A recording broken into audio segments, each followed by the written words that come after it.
지금 전 세계적으로 이제 인플레이션이 화두 네. 이슈가 되고 있는데요. 일단 미국 인플레이션 상황부터 한번 좀 체크를 해봤으면 좋겠고요. 네네.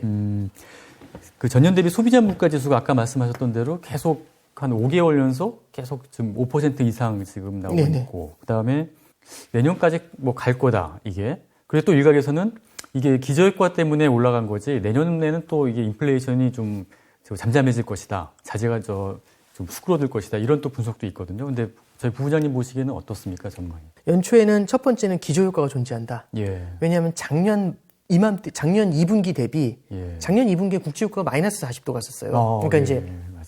작년도 2분기 대비 올해 2분기로 보면은 네. 연 단위로 물가를 측정하니까 예. 이 기저효과 때문에 유가가 크게 이제 에너지 사이드에서부터 물가가 크게 튀는 것처럼 나올 수밖에 없다. 예. 이 얘기를 해드렸죠. 근데 사실 올해 1월만 돼도 한 50불까지 올라왔거든요, 국제유가가. 그럼 뭐 내년 1월에 한 60, 70불 되면은 마이너스 40에서 50까지 올라가는 이런 그림은 아닌 거죠. 그래서 첫 번째는 그래서 좀 이렇게 에너지 사이드 쪽이나 이런 쪽에서 연 단위로 했을 때 작년이 너무 낮았기 때문에 높아 보이는 예. 통계의 착시 효과가 좀 사라지지 않겠냐. 그게 첫 번째였고, 예. 두 번째는 보복 소비에 대한 말씀을 좀 드린 게 있어요. 예. 근데 보복 소비가 한두 번이지라는 말씀도 이제 드렸었고요. 맞아요. 예. 그 다음에 세 번째는 공급망의 이슈를 말씀을 드렸었는데, 공급망의 이슈에 대해서는 사실은 파월 의장도 연준 파월 의장도 올해 3월 달에 FOMC 끝나고 이제 얘기할 때 그랬어요. 앞에 두 가지에는 웨이트를 많이 뒀는데 공급망의 이슈는 금방 사그러들 겁니다. 이렇게 얘기를 했어요. 왜 그러냐면 보시죠. 여태까지 글로벌 금융위기 이후에는요. 예. 전 세계적으로 수요가 부족했어요. 예. 그런데 전 세계적으로 수요가 부족한데 공급은 예전처럼 공급을 하니까 공급 과잉 현상이 강했고 수요가 약했어요. 예. 공급이 많고 수요가 약했던 거거든요.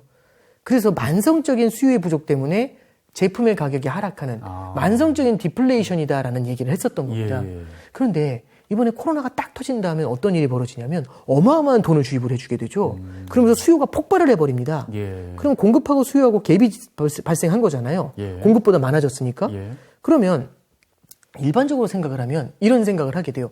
공급보다 수요가 크게 늘어났으면 그럼 이제 공급이 늘어나면 되잖아. 예. 이게 쉽지가 않은 게 수요는 개인들한테 미국에서는 수표를 줬어요. 예.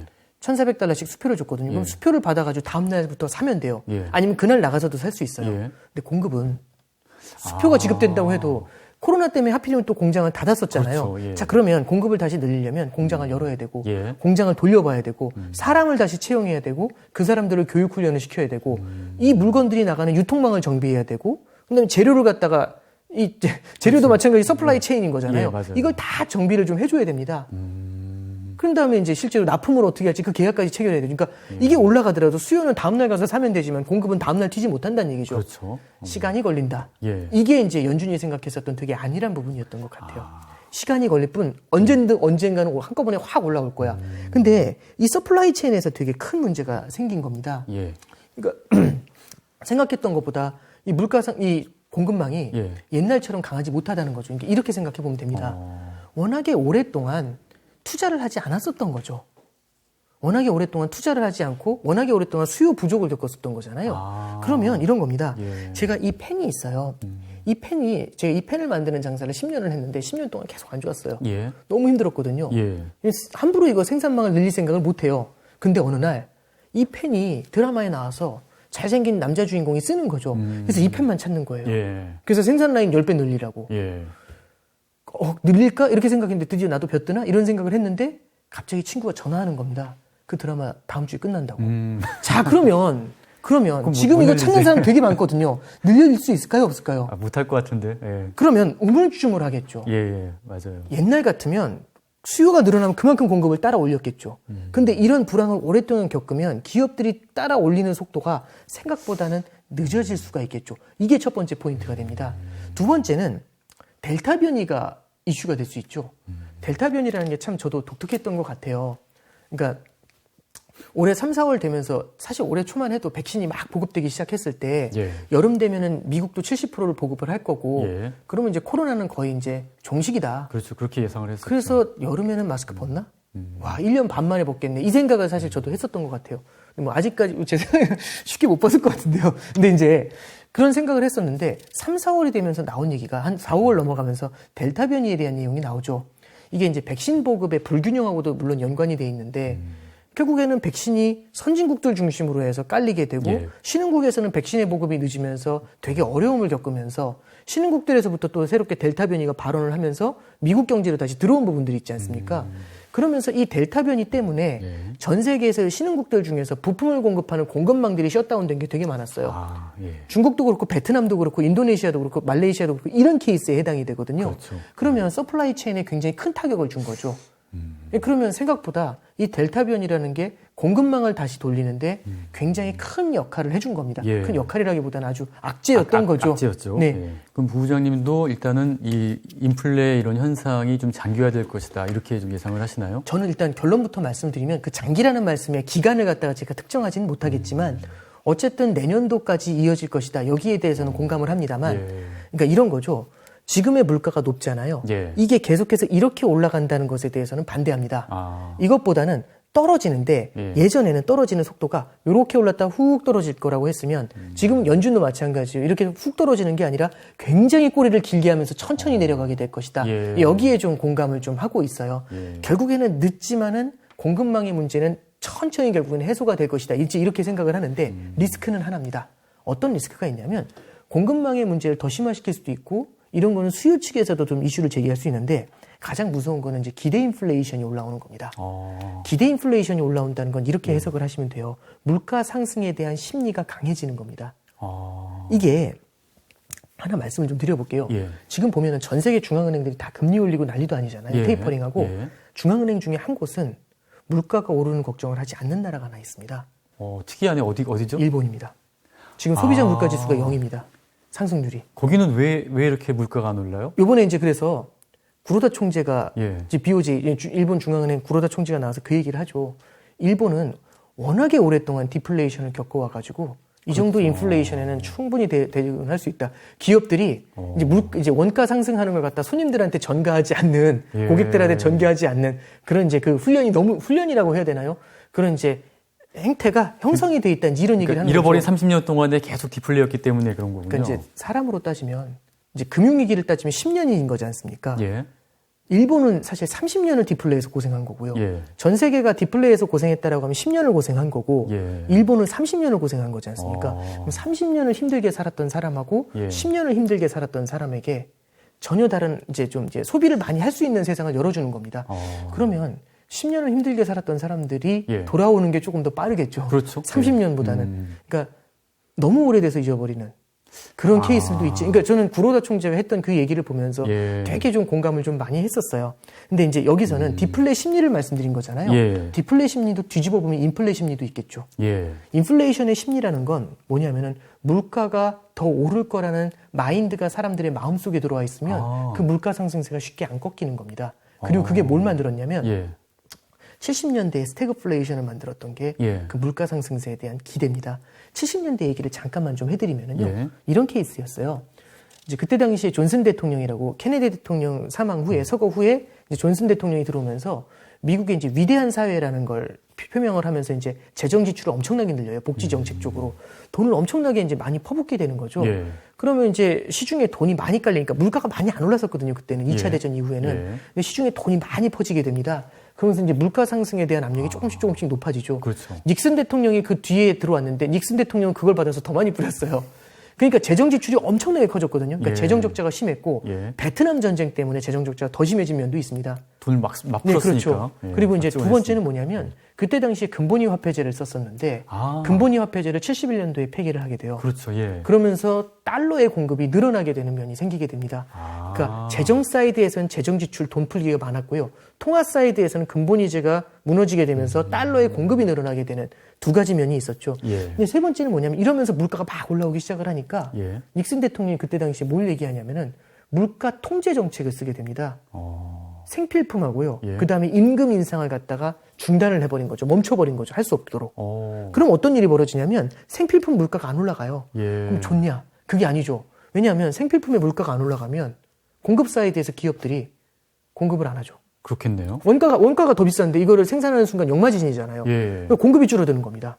그럼 어떻게 되냐면 성장하고 물가가 같이 달려가다가 예. 더 이상 공장이 돌아가진 않잖아요. 물가는 올라가지 않는데 예. 일단은 단기적으로는 성장이 나오지만 시차를 두고서 더 이상 공장에 돌아가지 않으니까 성장이 꺾이게 되죠. 그러네요. 그런 다음에 이게 아니다 싶어가지고 풀었죠.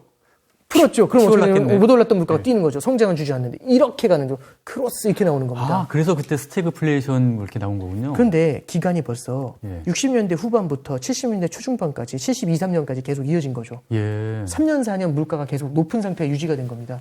그럼 사람들의 마음속에 뭐가 들어오냐면 인플레이션에 대한 기대가 형성이 됩니다. 예. 거기서 터져 나온 게 뭐냐면은 오펙에서 원유에 대한 금수 조치를 하게 되죠. 이제 이스라엘 이제 4차 중동 전쟁이 터지거든요. 예. 그러면서 이제 이스라엘 편을 들었었던 미국에 대한 괘씸죄가 적용이 되면서 예. 원유 공급을 중단한다라는 얘기를 하니까 원유 수출을 안 하겠다라고 하니까 유가가 뛰기 시작을 했던 겁니다. 버틸 수가 그래서 유가까지 뛰니까 이 인플레이션이 정말 길어진 거죠. 예. 그러면서 인플레이션 기대 심리가 자리를 하게 되고 그게 10년 동안의 물가 상승, 그레이트 인플레이션의 시대다라고 그렇게 기억을 하는 거죠. 예. 그래서 이제 좀 이렇게 70년대 얘기를 지루하게 이렇게 계속 말씀드렸던 이유는 물가 상승세가 생각보다 오래 이어지게 되면 그러면 물가 상승에 대한 기대가 형성이 돼요. 그렇겠죠. 물가는 올라갈 것 같아요. 그러면 사람들의 행동 방식이 조금씩은 바뀌게 됩니다. 어떻게 바뀔까요? 기대 인플레이션이 네. 이렇게 되면? 첫 번째는요. 예를 들어 이런 거죠. 원래 2달치 재고를 쌓던 기업이에요. 2달치 이제 부품을 갖다가 2달치 조달을 해서 쌓아놓고 이걸 가지고 이제 생산을 하던 기업이었는데 와 이번에 2달치 생산하는데 너무 힘들었던 거죠. 와 너무 힘들었던 겁니다. 근데 갑자기 친구가 전화 옵니다. 2달치 더 살 수 있다고 지금. 그럼 4달치를 싸야 되거든요. 예. 살까요 안 살까요? 저라면 삽니다. 사죠. 미리 사야죠. 인플레에 대한 그 가격이 나중엔 더 올라갈 수도 있고요. 그렇죠. 첫 번째는 더 올라갈 수 있다는 기대감이 좀 생기고요. 두 번째는 나중엔 구할 수도 없을 수 있잖아요. 그러니까요. 네. 예. 고생을 했으니까. 그렇죠. 일단은 쟁여놔야죠. 그리고 사람들도요. 이런 얘기합니다. 왜 이렇게 물가가 올랐어요? 안 사야 될 것 같은데. 근데 이제 얘기하는 거죠. 아유 아시잖아요. 물가 지금 엄청 오른 거. 1월 달에 비해서 지금 구한에 3배 들어요. 돈이. 뭐 이런 식으로 얘기하면 예. 저도 그 뉴스를 알고 있으면 동의하는 거죠. 맞네요. 그러면 지금 너무 비싸니까 5%만 깎아주면 이런 식으로 얘기가 되죠. 그래도 절대 물가는 올라가는 거죠. 그러니까 사람들의 마음속에 물가가 오를 거라는 기대감이 생기게 되면은 물가 상승을 계속 받아들이게 되고요. 미래의 수요를 현재로 땡겨오게 됩니다. 그럼 여기서 먼저 쓰는 거죠. 2달치가 아니라 4달치를 쌓잖아요. 그리고 하나 더 말씀드리면 요즘 이제 인터뷰 같은 걸 하다 보면 제일 많이 하시는 질문 중에 하나가 물가가 오른다. 인플레이션이 찾아오게 되면 투자는 어떻게 해야 될까요? 이런 질문들이 되게 많아요. 신문 기사들을 봐도 똑같습니다. 답이 뭐라고 나오냐면 원자재 투자 같은 건 인플레이션을 해치할 수 있는 자산을 담자. 맞는 말이죠. 근데 물가가 오를 것 같지 않습니까? 그랬더니 기자님이나 저나 원래 안 사던 원유를 사요. 저희 집에 원유 필요 없거든요. 드럼통 필요 없습니다. 원유 펀드 별로 생각도 없었는데 원유 펀드를 사요. 그렇겠네요. 돈이 어디로 가나요? 원유 시장으로 좀. 유가가 올라서 인플레이션을 만들었는데 그 인플레이션을 해치하려고 원유를 더 사요. 또 사고. 더 오르겠네 그러면. 그렇죠. 그러니까 이런 기대 심리가 형성이 되면은 높은 수준의 물가가 원래는 안정돼야 되는데 높은 수준의 물가가 꽤 오랫동안 유지가 되는 악순환을 만들어낼 수도 있는 거죠. 그래서 이제 기대 인플레이션이라는 말씀을 드렸지 않습니까? 이 기대 인플레이션이 형성되는 것에 대해서 연준이 굉장히 두려워합니다. 그래서 파월 의장도 그 얘기하는 거죠. 지금 물가가 어떻다 이 얘기보다도 지금 물가 상승세는 일시적이지만 만약에 시장 경제 주체들에게 기대 인플레이션이 나타날 거라는 생각이 들게 되면 그때는 연준은 주저없이 대응할 것이다. 우리는 준비가 돼 있다라는 표현을 워딩을 정확히 해줘요. 이게 포인트입니다. 연준은 물가가 올라갈 거라는 시장 경제 주체들의 기대감을 꺾어줘야 됩니다. 만약 그게 나타나게 되면은 연준은 지금 이런 거죠. 성장과 물가가 있지 않습니까? 아까 말씀드렸던 것처럼 성장에 포커스를 맞추고 물가에 가로쳤잖아요. 얘는 일시적이에요. 근데 만약 여기서 이게 생각보다 강해질 것 같잖아요. 그렇죠. 그러면 두 가지 중에 일단 양쪽 전선에 군대를 다 보낼 수는 없어요. 성격이 다른 적이니까. 그러니까요. 한쪽 전선을 완전히 먼저 선제적으로 제압을 해놓고 다른 전선에 힘을 쏟아야겠죠. 그럼 물가를 제압하기 위해 먼저 달려가게 됩니다. 제가 이렇게 말씀드렸잖아요. 이건 시장도 알겠죠. 그러면 어떻게 되냐면 금리 인상 속도가 빨라질 거라고 미리 생각을 하면서 그렇겠는데요. 그래서 이제 시장하고 연준하고 요즘 이렇게 약간 커뮤니케이션에 미스매치가 생기는 이유 중에 하나도 그런 부분으로 좀 이해하시면 어떤가 싶습니다. 그럼 지금 이제 물가와 성장이 양축이 있는데 일단 물가는 계속 오르고 있는 이런 상황이란 말이죠. 근데 성장 같은 경우에는 지금 미국은 어떻습니까? 경제 성장률 보니까 뭐 3분기 같은 경우에는 뭐 2분기보다 한 3분의 1 수준으로 줄었다고 그러는데 저성장이라고 봐야 되나요, 그러면? 경기 둔화 상황인가요? 그러니까 이게 기저효과도 있는 게 잠깐 보시면 중요한 얘기는 아닙니다만 작년 2분기가 워낙에 많이 깨져 있었어요. 3분기도 안 좋았지만 작년 2분기보다는 좀 나았거든요. 예, 예. 2분기가 워낙 낮으니까 올해 올라가는 폭이 너무 커 보인 겁니다. 예, 예. 전년 대비해서 너무 세 물가처럼. 그래서 이제 조금 더 좀 오버해서 나타나는 그런 면이 있어. 통계적으로 좀 그런 면이 있었다라는 게 있고요. 예. 그러니까 3분기가 작년보다 덜 낮으니까, 예. 그러니까 그 작년 2분기보다 3분기가 좀 그나마 나으니까 얘가 뛰어 올라간 게 좀 덜 올라 보이는 것처럼 있죠. 그리고 이제 3분기부터는 이제 이런 기저 효과도 있고요. 통계적인 효과도. 그다음에 두 번째는 이제 델타 변이. 그게 좀 들어오게 되면서 성장이 좀 둔화됐다. 예. 근데 공급망의 이슈가 본격적으로 부각이 됐었으니까요. 그다음에 세 번째는 예. 이제 말씀드릴 수 있는 거는 이제 그 공급망의 이슈도 있었지만은 세 번째는 이제 그 경기 부양책을 3월 달에 세게 썼잖아요. 예, 그렇죠. 그런 다음에 후속 경기 부양책이 원래는 7월 달에는 독립기념일 날 사인하면서 나올 것이다. 이런 얘기를 했었어요. 근데 아시겠지만은 이 부채 상한 이슈하고 맞물려가지고 아직까지 통과가 안 되고 있습니다. 그럼 후속타가 안 나오고 있죠. 예. 예, 그러면 경기 부양책에 대한 기대감이 조금 희석이 되는 면이 있겠죠. 예, 그래서 이런 것들이 좀 같이 겹치면서 3분기 경기 둔화세가 조금은 나타나고 있어요. 그런데 이제 연준에서도 보고 있고 미국 정부에서도 좀 그렇게 보고 있는 건 델타 변이가 조금 수그러들게 되고 그다음에 추가 경기 부양에 대한 기대감이 형성이 되면 예. 지금 현재는 델타 변이 때문에 성장을 갖다가 뒤로 미루고 있는 거다. 예. 그래서 이제 뭐 빠르면은 내년 말 정도, 내년 초 정도면은 예. 성장이 다시금 강해질 수 있다. 이제 그런 형태의 예측을 하고 있는 그런 단계라고 보시면 됩니다. 예. 글로벌 경제에 영향을 미치는 한 축이 또 이제 미국인데 또 한 축은 또 중국이지 않습니까? 네. 중국도 지금 물가 상승 그런 상황이 심상치 않다고 그러는데 좀 어떤 상황입니까? 보시기에. 그러니까 결국에는 뭐 석탄 가격 얘기도 나오고 전력 얘기도 나오고 하는데요. 중국에서 이제 10월 달 중순쯤에 썼던 정책이 더 이상 이제 쓰지 안 되다 보니까 에너지 가격 상한을 갖다가 이제 철폐를 해버려요. 예. 그게 뭐냐면 에너지를 이제 석탄을 태워가지고 에너지를 생산을 하는데 예. 원가가 너무 높아지면 에너지를 생산해가지고 공급하면 공급할수록 역마진이 나잖아요. 예. 그래서 에너지 가격을 갖다가 이렇게 더 올리지 못하게 딱 이렇게 한도를 잡아놨었던 걸 풀어줍니다. 일시적으로. 예. 그럼 에너지 가격을 올릴 수가 있잖아요. 예. 그러면 이제 전력회사들도 손해가 안 나니까 전력의 공급을 늘릴 수가 있겠죠. 그렇죠. 그러니까 이제 가격 상한제라는 게 예. 어떤 때는 되게 물가를 안정시키는 효과도 있지만 예. 또 이렇게 물가가 막 부글부글 끌어올라갈 때는 시장 원리 위배가 되면서 왜곡을 만들어내는 경우들이 종종 나타나곤 해요. 아까 70년대 사례를 예, 맞아요. 말씀드렸던 아까, 것처럼. 예. 그래서 이제 요걸 갖다가 철폐를 하면서 다시 이제 그 시장을 좀 안정시키려고 하는 면이 있고요. 그 다음에 석탄 시장 쪽에도 석탄 쪽에도 이제 좀 규제 같은 것들도 가하게 되면서 예. 석탄 가격도 조금 많이 안정이 됐습니다. 그래서 중국 같은 경우는 생산자 물가 지수가 많이 올라와 있거든요. 예. 그건 뭐냐면 기업들이 바라보는 원자재라든지 이런 쪽에 대한 물가 부담이 높아졌는데 이게 소비자 물가 지수로 넘어가잖아요. 예. 소비자 물가 상승으로. 이렇게 되면 이게 이제 힘들어지는 겁니다. 예. 근데 현재 이쪽으로 넘어가는 걸 최대한 좀 차단하려고 노력을 하는 거고요. 만약에 이제 에너지 사이드에서의 물가가 조금 잡히게 되면 물론 시간은 좀 걸리겠지만 그렇게 되면 좀 기간을 두고는 좀 안정세를 보일 수 있지 않을까. 현재는 좀 그렇게 보고 있고 중국의 근본적으로는 중국의 성장 자체가 둔화되는 걸 조금 우리가 집중을 좀 해야 될 것 같아요. 그러니까요. 예. 성장이 계속 부글부글 굉장히 세면 예. 수요가 올라와주면서 이렇게 내려가려는 물가 상승세를 더 천천히 내려가게 만들 수는 있는데 예. 수요의 둔화가 지금 이제 홍다 사태 이후에 나타날 가능성을 좀 이렇게 염두에 두고 볼 필요가 있거든요. 그래서 이런 쪽들을 좀 봤었을 때 중국 같은 경우는 지금 생산자 물가 지수가 소비자 물가 지수로 빠르게 넘어오는 것들보다는 그런 것들보다는 오히려 성장 둔화 쪽에 조금 더 초점을 맞춰서 보는 게 맞지 않을까 좀 그렇게 생각을 합니다. 예. 그래서 중국이 이제 베이징 동계올림픽도 있고 내년 시진핑 주석의 3년임 체제 네. 이런 걸로 봤을 때는 좀 경기 부양을 좀 해서 경제를 좀 이렇게 끌어올리려고 하지 않을까 이런 예상들도 있었지만은 지금까지 상황을 보면은 전혀 그런 움직임은 없거든요. 뭐 기준금리도 그냥 계속 동결 상태고 있고 경기 부양책도 지금 따로 나오고 있는 게 없는데. 이제 저도 물론 이제 제가 중국 쪽을 바라볼 때 워낙에 다양한 섹터에서의 다양한 이슈들이 있겠지만 예.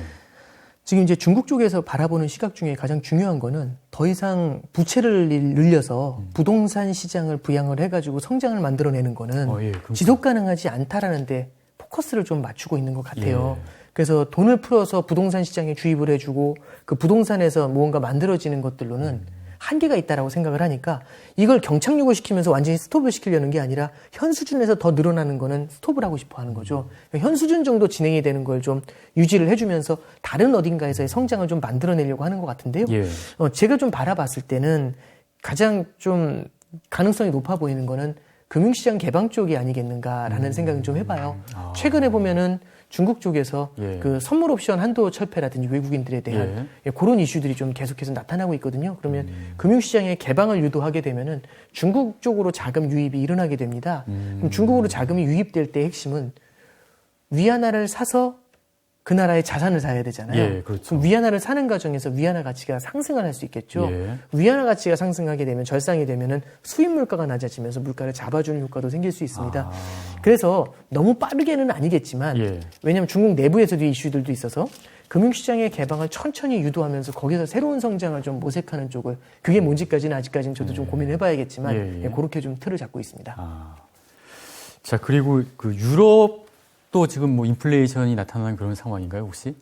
예, 이 유럽 같은 경우도 물가가 좀 높은 편에 속하고요. 예. 과거 어떤 때보다 좀 많이 올라와 있는 편에 속하고 그 대표적인 케이스가 아까 말씀드렸던 것처럼 에너지 가격의 영향이 좀 큰 편이에요. 역시 거기도. 그러면서 이제 그 유럽 쪽의 물가 상승에 대한 부담감을 좀 가져가는 이유는 예. 북반구가 겨울을 맞이하는 게 이제 아. 지금 이제 이 그렇죠. 시즌이지 않습니까? 예. 예, 그렇게 됐었을 때는 에너지에 대한 수요가 더 늘어나게 될 텐데 이럴 때 이제 천연가스라든지 아니면 원유의 공급 예. 이런 것들이 좀 제한이 되면서 여기서 이제 물가 상승세를 좀 만들어내는 것이 이슈 아닌가? 그게 이제 첫 번째고 예. 두 번째는 영국 같은 케이스는 에너지도 에너지지만 브렉시트 이후에 노동력의 공급이 결국에는 브렉시트라든지 EU가 만들어진 가장 큰 이유도 유로존에 있는 그 국가의 노동력을 좀 자유롭게 이동을 갖다가 보장하는 거였잖아요. 예. 그게 끊어지게 되면서 최근에 보면 이제 트럭 운전 화물 노동자들 그런 분들도 이제 별로 없다 이제 이런 얘기들이 나오고 있지 않습니까? 그래서 이런 것들이 임금 인상하고도 좀 맞물려 나간다는 얘기도 있습니다. 예. 그래서 이제 최근에 유럽 같은 경우도 물가 상승세가 조금 좀 심상치 않게 나타나는데 예. 다만 아직 유럽 중앙은행도 이 물가 상승세는 좀 일시적이다라는 물론 이제 그 일시적이 그 짧은 게 아니라 조금 길지만 결국에는 꺾일 것이다 이제 그런 컨셉에서 얘기는 하고 있는 단계입니다. 예. 그 미국 증시가 지난 10년간도 숨가쁘게 계속 올라왔는데 그래서 이제 좀 꺾이지 않을까 싶었는데도 최근에 가장 많이 오른 게 또 미국 주식 아니겠습니까? 왜 이렇게 미국 주식만 이렇게 올라가는 거죠? 미국 쪽의 성장에 대해서 많은 사람들이 튼튼하다라고 생각을 하는 거겠죠. 물가가 올라도 금리가 올라도 예. 그걸 버텨낼 수 있는 퀄리티 있는 성장을 하는 것이 어디냐라고 했었을 때는 미국의 성장에 보다 많은 웨이트를 주고 있는 것 같습니다. 예. 그래서 13년도, 14년도에도 테이퍼링을 하고 금리 인상을 한다고 했을 때도 미국 주식이 중간중간에 흔들렸었어도 이머징 시장하고 신흥국들하고요. 그 갭을 계속 벌려가는 모습을 나타냈었어요. 예. 그리고 2018년도에도 금리가 막 올라갈 때 미국의 예. 기준금리 많이 올렸거든요. 예. 근데 그때에도 사실은 신흥국들은 좀 많이 힘들어했지만 미국 증시는 이제 2018년도 9월 달에 전고점 기록할 정도로 굉장히 강한 모습을 보였죠. 예. 물론 그걸 보면서 금리 인상을 좀 과하게 하면서 2018년도 4분기에 미국 시장도 흔들리긴 했었지만 예. 어쨌든 이제 그런 케이스들을 좀 봤었을 때는 지금의 상황에서는 돈이 어디로 갈 것인가 할 때 결국에는 성장 사이드 이제 퀄리티 있는 성장이 어디 쪽인가 거기에 조금 주목을 하면서 이제 선진국 시장 쪽에 조금 더 웨이트를 두고 있는 게 아닌가 좀 그런 생각을 좀 해봅니다. 달러를 계속 꾸준히 사 모아야겠네요. 지금 미국의 성장세가 계속 그렇게 그러니까 가다면은. 저는 달러를 사 모은다는 건 이제 두 가지 케이스가 있겠죠. 첫 번째는 미국의 성장이 탄탄할 것이다라는 믿음이 1번일 거고요. 두 번째는 지금 너무 과열인데 시장이 한 차례 흔들릴 수는 있어. 그 변동성이 이제 예를 들어서 시장이 한 자리 휘청할 때 이럴 때 그러면은 내 포트폴리오를 보호할 수 있는 게 뭐가 있을까? 그러면 시장이 흔들릴 때 가치가 뛰는 게 달러거든요. 그러니까요. 예, 그런 애들을 담는 것들도 하나의 방법이 될 수 있죠. 그래서 저는 예전에도 이제 말씀드렸지만 포트폴리오에 달러라는 걸 갖다가 조금씩은 좀 소액이라도 담아 놓으시는 게 보험의 효과 위해서 그런 것들은 좀 필요하지 않나 싶습니다. 자, 오늘은 연준의 테이퍼링부터 뭐 기준금리 인상 그리고 전 세계적인 어떤 인플레 상황 이렇게 쭉 봤고요. 그 기대 인플레이션이라는 걸 좀 앞으로도 좀 주목을 하셔야 될 것 같고요. 마지막으로 이제 그 오건영 부부장님이 강조했던 달러는 위험 해지 수단으로 일단 조금씩 계속 그 담아두는 게 좋다. 이것 꼭 기억하시기 바라겠습니다. 자, 오늘 역시나 또 인사이트 있는 강의를 해주신 오건영 부부장님 감사드립니다. 네, 감사합니다. 예.